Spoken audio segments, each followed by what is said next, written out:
मंडल की जो आखिरी परत है बहुत सूक्ष्म,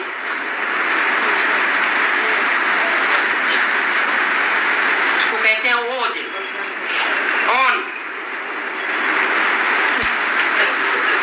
और जैसे जैसे यहाँ इस सृष्टि पर चंचलता बढ़ती जाती है, हलचल बढ़ती जाती है, तो ओजोन किरण फटती जाती है और सूर्य की डायरेक्ट किरण इस पृथ्वी पर आ रही है, जो नुकसानदायक है। यहाँ है ज्ञान सूर्य। ज्ञान सूर्य का जो भी ज्ञान है वो कन्या माताओं के थ्रू आना चाहिए या पुरुषों के थ्रू आना चाहिए। बाबा ने मुरली में क्या सुनाया? ज्ञान कन्याओं माताओं के मुख से अच्छा लगता है, पुरुषों के मुख से ज्ञान सुनना अच्छा नहीं लगता।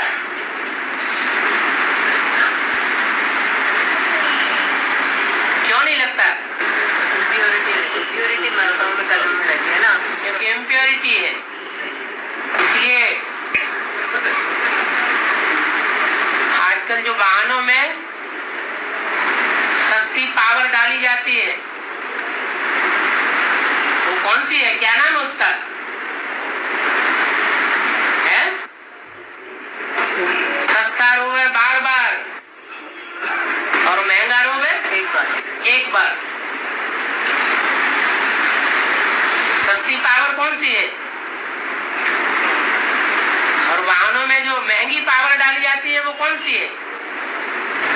अरे डीजल सस्ती पावर है और जो महंगा है पेट्रोल, वो इंजन को खराब नहीं करता ज्यादा।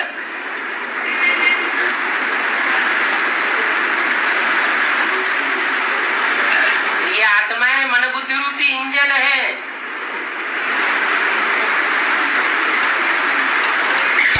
कन्याओं माताओं के द्वारा ज्ञान सुनाया जाएगा तो इंजन साफ बने रहेंगे।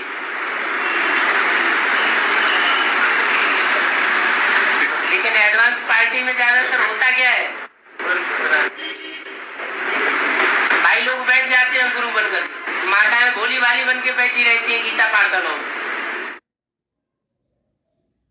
गणेश जी ने कौन सा अपराध किया जो सनातन धर्म के विरुद्ध है? अरे गणेश जी ने सबसे बड़ा जघन्य अपराध कर दिया जो देवी देवता सनातन धर्म के विरुद्ध है। बताओ कौन बताएगा? कहेंगे बंबई वाले तो बिल्कुल नहीं बताएंगे, हम तो उसके भगत हैं, हम उसकी बुराई क्यों करें? हैं?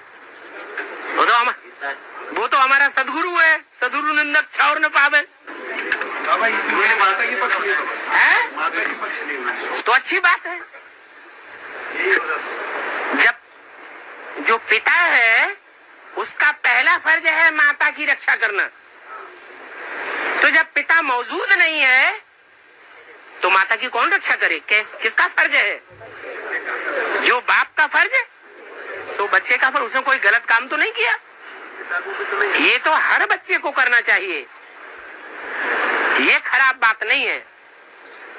वो बात बताओ जो गणेश जी के जीवन में देवी देवता सनातन धर्म के विरुद्ध साबित होती है? गीता का भगवान कहाँ से घुस पड़ा है?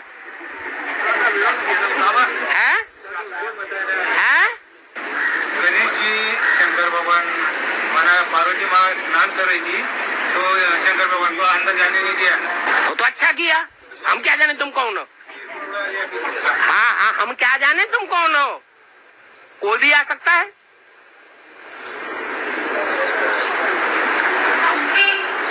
हाँ, जघन्य अपराध ये हुआ देवी देवता सनातन धर्म के विरुद्ध कि गणेश जी ने माता पिता के लोक को त्याग करके अलग गणेश लोक बना लिया और वहां रहने लगे। देवी देवता सनातन धर्म के विरुद्ध परिवार को खंडित करने वाली बात हुई या एक सूत्र में बांधने वाली बात हुई, खंडित हो गया। और क्योंकि साथ में रहेंगे तो वो आओ भगत नहीं होगी जो बाप की होती है, और अलग रहेंगे, अलग लोक बनाएंगे तो उस लोक का स्वामी कौन? गणेश भगवान। तो भगवान की उपाधि मिल जाएगी। जो उम्र में बाबा से बड़े हैं, क्या उनको शरीर छोड़ना पड़ेगा? जो बाबा से शरीर की उम्र में बड़े हैं, क्या उनको शरीर छोड़ना पड़ेगा या नहीं?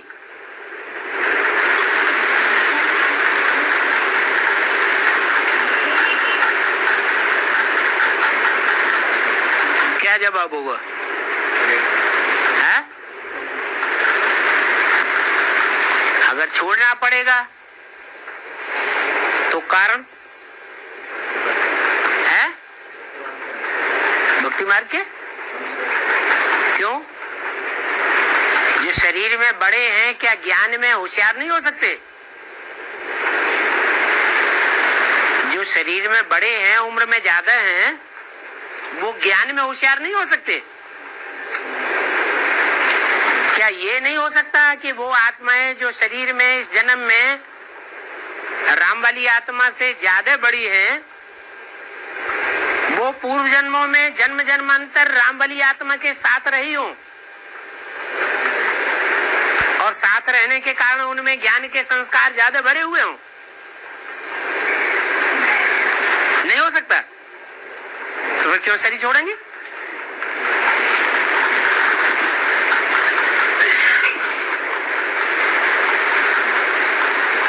अच्छा चलो,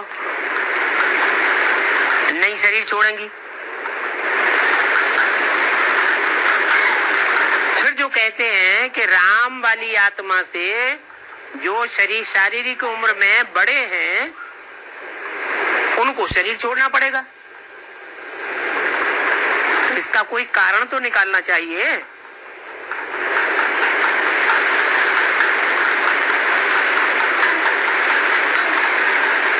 कोई प्रूफ निकालना चाहिए कि नहीं?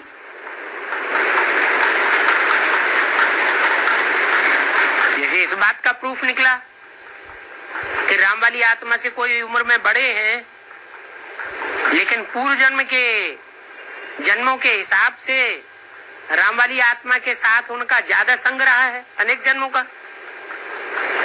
तो इस आखिरी प्रैक्टिकल जीवन में भी उनमें ज्ञान के संस्कार ज्यादा ही होंगे। तो ज्यादा संस्कार होने के कारण कोई जरूरी नहीं है कि उनमें भक्ति मार्ग के संस्कार रह ही जाए, नबी शरीर छोड़े। तो ऐसे ही कुछ ज्यादा उम्र की आत्मा ऐसी भी तो हो सकती है जो पूर्व जन्म में राम वाली आत्मा के साथ इनके मुकाबले कम रही हो।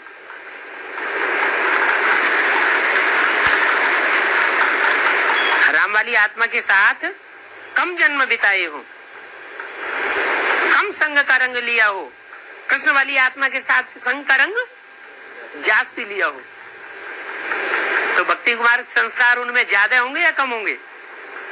है? भक्ति मार्ग संस्कार ज्यादा होंगे।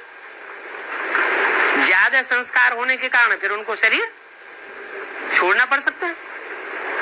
तो दोनों ही बातें हो सकती हैं। एडवांस में ऐसे भी हो सकते हैं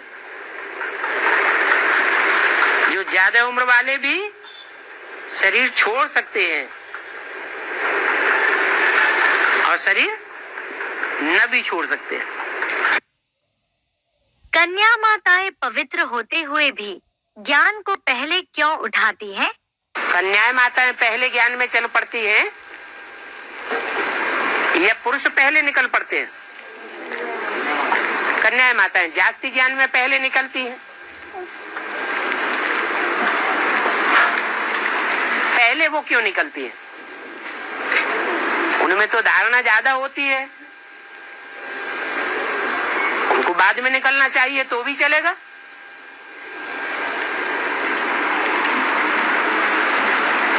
क्योंकि कन्याओं माताओं का जो देह भान है वो शरीर के आधार पर इतना पक्का होता है तो जल्दी देह का होना नहीं जाता। इसलिए बीज रूप स्टेज में टिकना थोड़ा मुश्किल होता है। और भाइयों को आसान होता है। तो यहाँ भी ऐसे ही है, वो हद की बात है, ये बेहद की बात है। जो है ही सृष्टि के बीज, उन बीजों को बीज रूप स्टेज में टिकने की अगर पक्की प्रैक्टिस हो जाए तो सारा काम आनन फानन में बड़ी जल्दी संपन्न कर लेंगे। वाइब्रेशन से ही सारी दुनिया का चेंज परिवर्तन हो जाएगा। वाचा की और कर्मेंद्रियों की भागदौड़ की इतनी जरूरत ही नहीं। तन, मन और धन में से किससे की गई सेवा अधिक श्रेष्ठ है? तन मन धन इन तीनों में तन लगाने से ज्यादा भाग्य बनता है या तन लगाने से ज्यादा भाग्य बनता है या मन लगाने से ज्यादा भाग्य बनता है? इन तीनों में किस चीज से ज्यादा भाग्य बनता है? तन भी सतो प्रदान, रजो प्रदान और तमो प्रदान हो सकता है। और धन भी, धन की सेवा भी सतो प्रदान, रजो प्रदान और तमो प्रदान हो सकती है। मन की सेवा भी सतो प्रदान, रजो प्रदान और तमो प्रदान हो सकती है। तो जो सतो प्रधान सेवा की जाएगी उससे ज्यादा भाग्य बनेगा या तमो प्रधान सेवा की जाएगी उससे ज्यादा भाग्य बनेगा? मान लो कोई ने मन की सेवा की और तमो प्रधान सेवा की,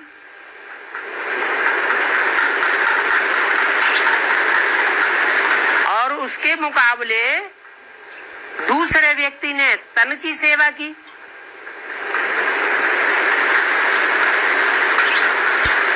और सतो प्रधान सेवा की।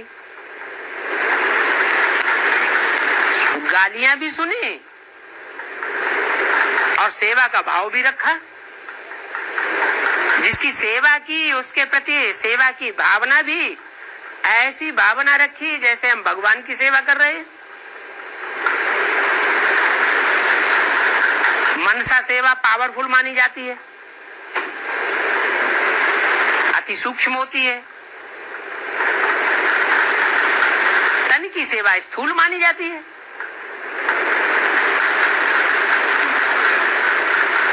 इतनी ज्यादा ताकतवर नहीं मानी जाती। लोग नीची दृष्टि से देखते हैं तन की सेवा को। फिर भी जिस व्यक्ति ने सतो प्रधान तन की सेवा दी उसका ज्यादा भाग्य बना या उस मनीषी का ज्यादा भाग्य बना जिसने मन की तमो प्रधान सेवा की?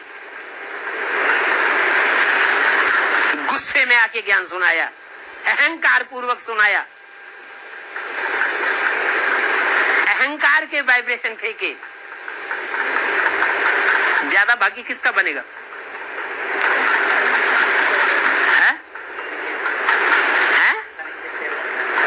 जो सात्विक स्टेज में रह करके सेवा करेगा उसका भाग्य ज्यादा बनेगा। ऐसे नहीं कहा जा सकता कि तन की सेवा का ही ज्यादा मूल्य है या मन की सेवा का ही ज्यादा मूल्य है। स्टेज की बात है। जो भी सेवा की वो कौन सी स्टेज में रह करके सेवा की? कुछ स्थानों पर शिवलिंग को गड्ढे में क्यों दिखाया है? शिवलिंग को कहीं कहीं गड्ढे में दिखाते हैं और उस पर शिवलिंग को कहीं कहीं गड्ढे में दिखाते हैं, कहीं कहीं। हाँ, हाँ और उस पर बूंद बूंद जल टपकता रहता है, हाँ और उस पर बूंद बूंद जल टपकता रहता है। हाँ। तो अब प्रश्न तो करो, ये तो भक्ति मार्ग की बात बता दी कि शिवलिंग को गड्ढे में दिखाते हैं, जलाधारी में दिखाते हैं, और उस पर बूंद बूंद जल टपकता रहता है। ये दूसरी बात हुई। तो दोनों में से किस बात को क्या क्लियर करना है?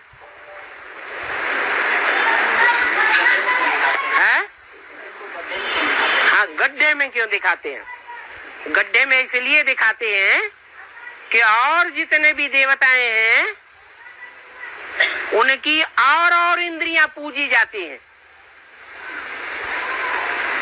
नयन कमल कहेंगे, कमल नेत्र कहेंगे, कमल मुख कहेंगे, कमल हस्त कहेंगे, कमल पाद कहेंगे। कमल के साथ उनकी उपमा की जाती है। कमल फूलों का राजा माना जाता है, लेकिन एक शिव ही ऐसा है जिसकी और इंद्रियां नहीं पूजी जाती हैं इतनी जितना लिंग पूजा जाता है। ये लिंग जिसकी पूजा होती है वो काम इंद्रिय कही जाती है। कौन सी इंद्रिय? काम इंद्रिय। जितने भी विकार हैं उन विकारों में बड़े से बड़ा विकार कौन सा है? काम विकार। और विकारों को जीतना फिर भी सहज होता है, लेकिन काम विकार को 100% जीतना मनुष्य के बस की बात नहीं है। हाँ, मनुष्यों को जब देवता बना दिया जाता है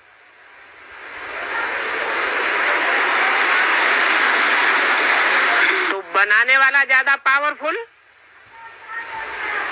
या देवता बनने वाले ज्यादा पावरफुल? तो जो देवता बनने वाले हैं वो काम विकार को जीतने में नंबरवार पुरुषार्थ अनुसार होते हैं, और जो बनाने वाला है वो 100% जीतने वाला है। इसलिए उसकी काम इंद्रिय पूजी जाती है। वो साक्षात कामदेव का अवतार है। लिंग इसलिए कहा जाता है कि लिंग को हाथ, पांव, नाक, आंख, कान नहीं होते, माने इंद्रियां नहीं दिखाई गई है। इंद्रियां जैसे कि है ही नहीं।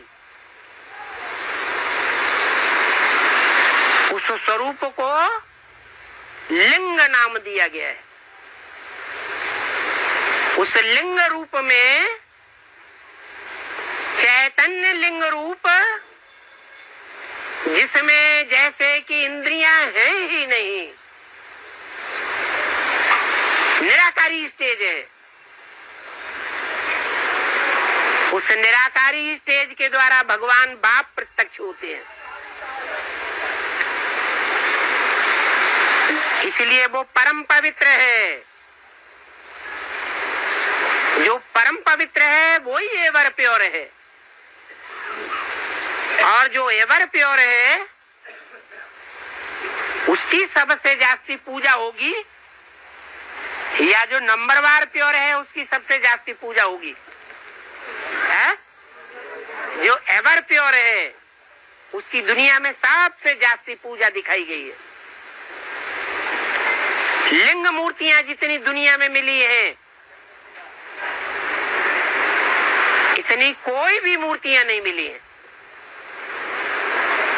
और लिंग मूर्ति की पूजा दुनिया की सबसे पुरानी पूजा है। पूजा का आधार क्या होता है? पवित्रता।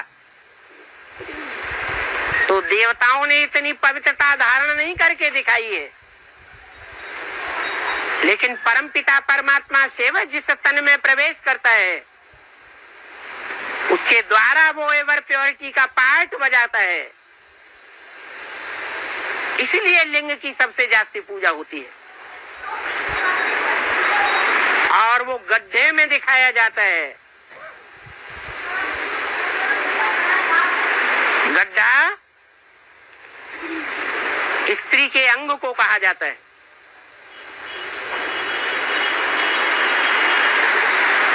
ये ऐसा गड्ढा है जिसके संग के रंग में आकर के एक के सिवाय कोई भी 100% काम जीत नहीं बन सका।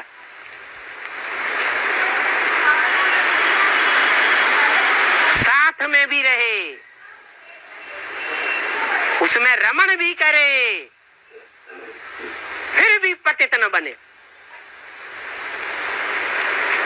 शक्ति का पात न हो।